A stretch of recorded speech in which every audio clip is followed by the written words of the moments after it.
In the beginning of the school year, some of the students didn't quite understand, why is my friend not communicating? I'm trying to talk to them, I'm wanting to include them, I'm asking her to play, and she's not answering me. So we had big conversations about what that means to learn differently, how we all communicate differently, how some students use gestures or a communication device or maybe sounds to communicate, but they're still able to listen and hear, and they're going to communicate in different ways, even with just an eye gaze. The best part of this experience from our viewpoint has been just the conversations that it's allowed us to have with Dylan about the different students in her classroom.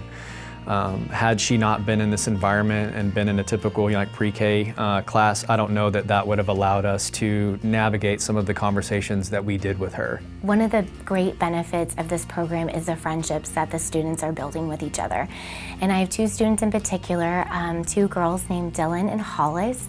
One is a special education student and one is a general education student. And they have developed this beautiful friendship. Really, I think that's been the most beneficial thing for us as parents, and then also just hearing how she's been with her peers in class from her teachers and just how she's been very helpful and very kind and very open. I think had she not been in this environment, I don't know that would have allowed her that opportunity. When we come in the morning and hang up our backpacks, Dylan would help Hollis answer the question of the day. She helps her open her markers when it's time for writing or getting her a crayon and ask her, what color do you want? And if Hollis points to one or kind of reaches for one, she knows that she's now saying, oh, I want the red crayon. So they have developed this really, really amazing bond. Sometimes I read her books and sometimes I play with her. Dylan is a sweet little girl. She's Hollis's first general education friend. And Dylan was one who embraced and loved all of her friends, and she developed this great relationship with Hollis in particular. And every time we were getting in line to go to recess, Dylan would grab her hand and say, Hollis, let's go, it's time for recess. I know that in class, Dylan helps her uncap her markers and put them back on again, and helps her get things set up and leads her in the line, and they hold hands and they swing at recess.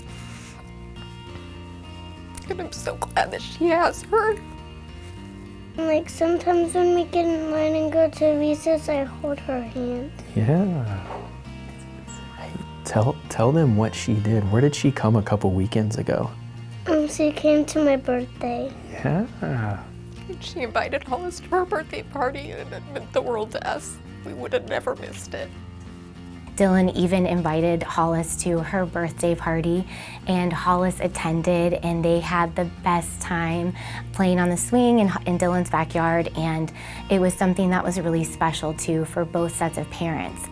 Hollis's mom didn't think that Hollis was going to be able to build, typical friendships, and it has just been such a blessing to all of us and their families. The benefits that we've got out of this program are that we know that our kids can successfully attend school throughout their school years, that we don't have to worry about them like we initially thought we were going to have to, that they wouldn't fit in, that they wouldn't have friends. Those things, we know they'll be okay and they'll be supported and we'll make it through. It's actually a miracle. I never, ever thought that my child would be at what he's doing now, because I was told he wasn't. The doctors told me he wouldn't be able to do this. Educators told me he wasn't going to be able to do this, and he's thriving.